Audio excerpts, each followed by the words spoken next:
सुन रहे हैं गरुड़ पुराण अध्याय 3। यम यातना का वर्णन।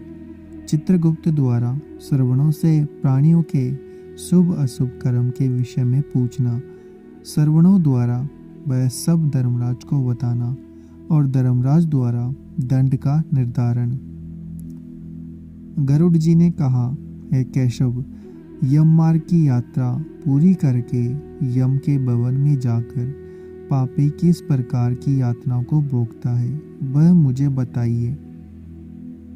श्री भगवान बोले, हे वीनता के पुत्र गरुड़, मैं नरक यातना को आदि से अंत तक कहता हूँ। सुनो, मेरे द्वारा नरक का वर्णन किए जाने पर उसे सुनने मात्र से ही तुम काँप उठोगे। हे कश्यप नंदन, बहुबीतीपुर के आगे 44 योजन में फैला हुआ धर्मराज का विशालपुर है।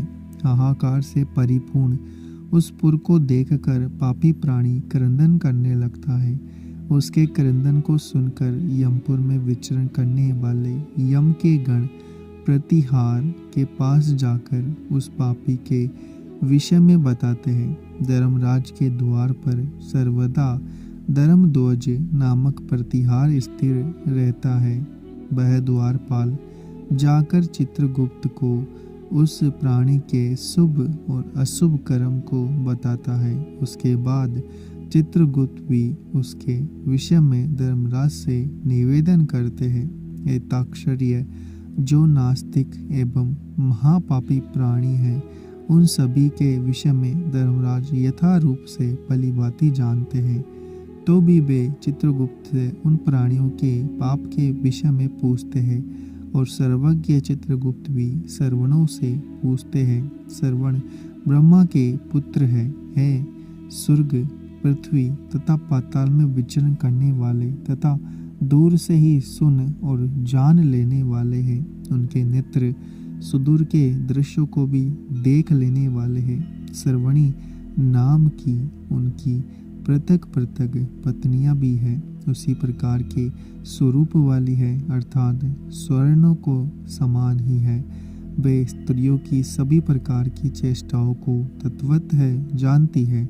मनुष्य छिपकर अथवा प्रत्यक्ष रूप से जो कुछ करता और कहता है, वह सब श्रवण एवं श्रवणियाँ चित्रगुप्त से बताते हैं। वे श्रवण और श्रवणियाँ धर्मराज के गुप्तचर है, जो मनुष्य के मानसिक, वाचिक और कायिक सभी प्रकार के शुभ अशुभ कर्मों को ठीक ठीक जानते हैं। मनुष्य देवताओं के अधिकारी वे श्रवण और श्रवणियाँ सत्यवादी हैं। उनके पास ऐसी शक्ति है जिसके बल पर वे मनुष्यकृत कर्मों को बतलाते हैं। व्रत, दान, सत्य वचन से जो मनुष्य उसे प्रसन्न करता है, उसके प्रति वे सौम्य तथा स्वर्ग और मोक्ष प्रदान करने वाले हो जाते हैं। वे सत्यवादी श्रवण पापियों के पाप कर्मों को जानकर धर्मराज के सम्मुख यथावत कह देने के कारण दुखदायी हो जाते हैं। सूर्य, चंद्रमा, वायु, अग्नि, आकाश, भूमि, जल, हृदय, यम, दिन, रात, दोनों संध्याएं और धर्म, ये मनुष्य के वृतांत को जानते हैं। धर्मराज चित्रगुप्त श्रवण और सूर्य आदि मनुष्य के शरीर में स्थित सभी पाप और पुण्यों को पूर्णतया देखते हैं। इस प्रकार पापियों के पाप के विषय में सुनिश्चित जानकारी प्राप्त करके यम उन्हें बुलाकर अपना अत्यंत भयंकर रूप दिखाते हैं। वे पापी यम के ऐसे भयंकर रूप को देखते हैं, जो हाथ में दंड लिए हुए बहुत बड़ी काया वाले, पैसे के ऊपर संस्थित प्रलयकालीन मेघ के समान आवाज वाले, काजल के पर्वत के समान बिजली की प्रवाह वाले, आयुधों के कारण भयंकर 32 भुजाओं वाले, 3 योजन के लंबे लंबे विस्तार वाले, बावली के समान गोल नेत्र वाले, बड़ी बड़ी दाढ़ों के कारण भयंकर मुख वाले, लाल लाल आंखों वाले और लंबी नाक वाले हैं। मृत्यु एवं ज्वर आदि से संयुक्त होने के कारण चित्रगुप्त भी भयावह है। यम के समान भयानक सभी दूत उनके समीप गरजते रहते हैं। चित्रगुप्त को देखकर भयभीत होकर पापी हाहाकार करने लगता है। दान ना देने वाला वह पापात्मा कांपता है और बार बार विलाप करता है।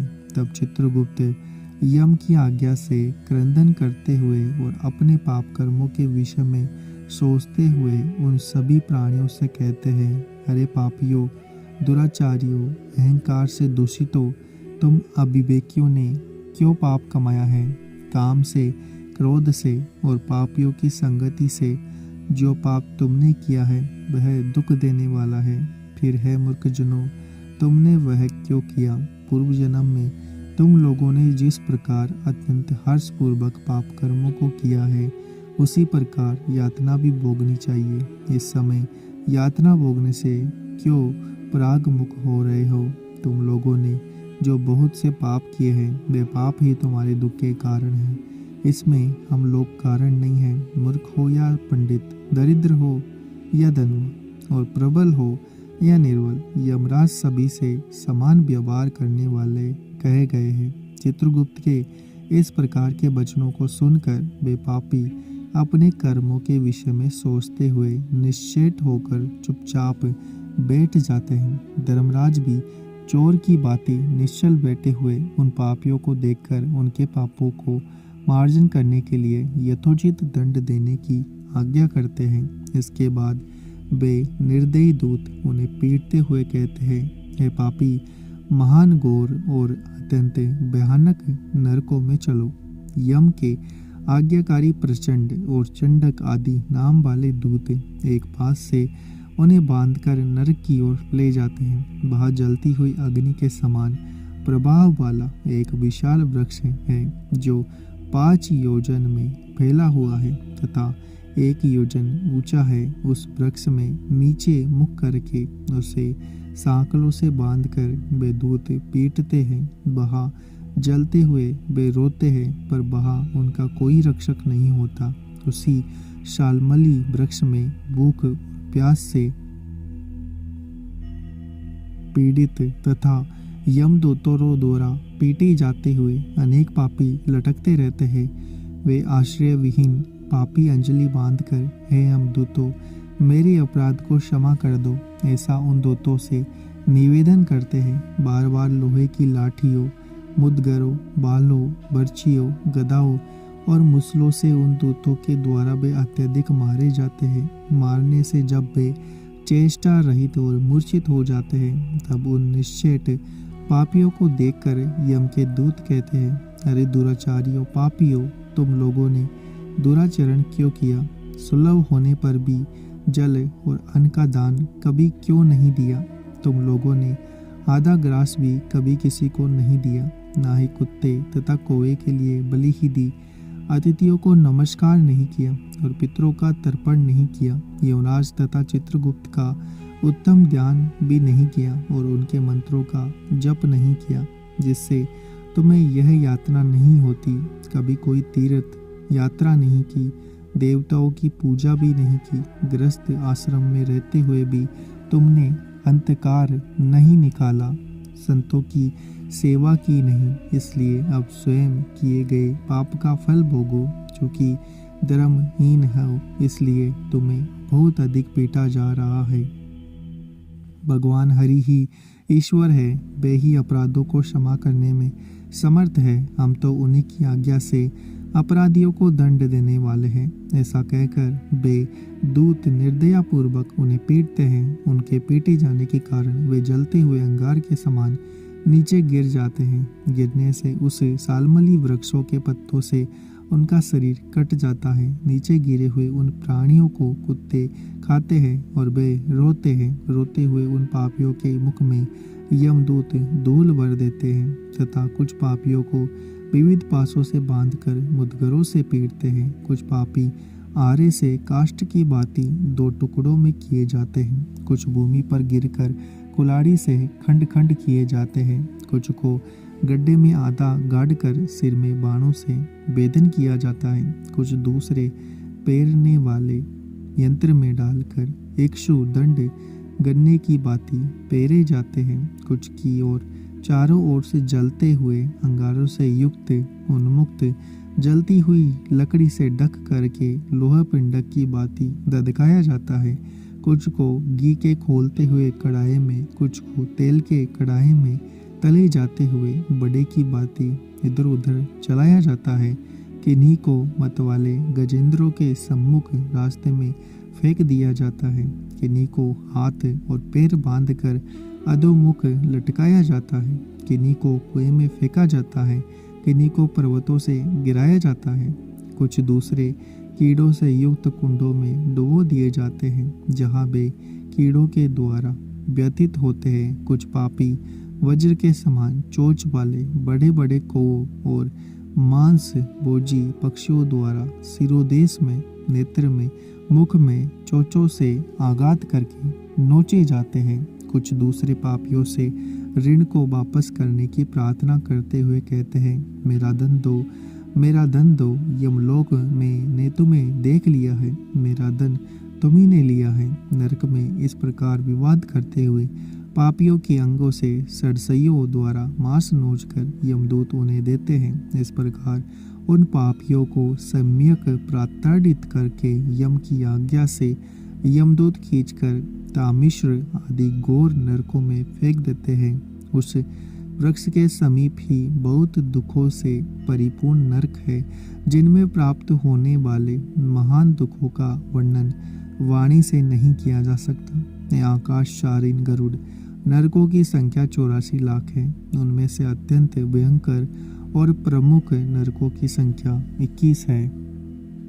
तामिश्र, लोह शंकु, महारोरव, सालमली, रोरव, कुडमल, कालसूत्रग, पुति मृतिक, संगात, लोहितोद, सविश, संप्रतापन, महानेरिय, काकोल, संजीवन, महापत, अभिची, अंध, तामिश्र, कुंभीपाक, संप्रतापन तथा तपन, ये 21 नरक हैं। ये सभी अनेक प्रकार की यातनाओं से परिपूर्ण होने के कारण अनेक भेदों से परिकल्पित है। अनेक प्रकार के पापों का फल इनमें प्राप्त होता है और वे यम के दूतों से अधिष्ठित है। इन नरकों में गिरे हुए मूर्ख, पापी, अधर्मी जीव कल्प पर्यंत उन नरक यातनाओं को भोगते हैं। तामिश्र और अंधतामिश्र तथा रोर वादी नरकों की जो यातनाएं हैं, उन्हें स्त्री और पुरुष पारस्परिक संग से निर्मित कर भोगते हैं। इस प्रकार कुटुंब का भरण पोषण करने वाला अथवा केवल अपना पेट भरने वाला भी यह कुटुंब तथा शरीर दोनों छोड़कर मृत्यु के अनंतर इस प्रकार का फल भोगता है। प्राणियों के साथ द्रोह करके भरण पोषण किए गए अपने स्थूल शरीर को यही छोड़कर पाप कर्म रूपी पाथेय के साथ पापी अकेला ही अंधकार नरक में जाता है, जिसका द्रव्य चोरी चला गया है। ऐसे व्यक्ति की भांति पापी पुरुष देव से प्राप्त अधर्म पूर्वक कुटुंब पोषण के फल को नरक में आतुर होकर भोगता है। केवल अधर्म से कुटुंब के भरण पोषण के लिए प्रयत्नशील व्यक्ति अंधकार की प्रकाष्ठा अंधता मिश्र नामक नरक में जाता है। मनुष्य लोक के नीचे नरकों की जितनी यात्राएं हैं, क्रमशः उनका भोग भोगते हुए वह पापी शुद्ध होकर पुनः इस मृत्यु लोक में जन्म पाता है। इस प्रकार गरुड़ पुराण के अंतर्गत सारोद्धार में यम यातना निरूपण नामक तीसरा अध्याय पूरा हुआ। अगर आपको हमारा यह प्रयास अच्छा लग रहा है तो चैनल को सब्सक्राइब करें, वीडियो को लाइक और शेयर करना ना भूलें। मिलते हैं आपसे अगले वीडियो में।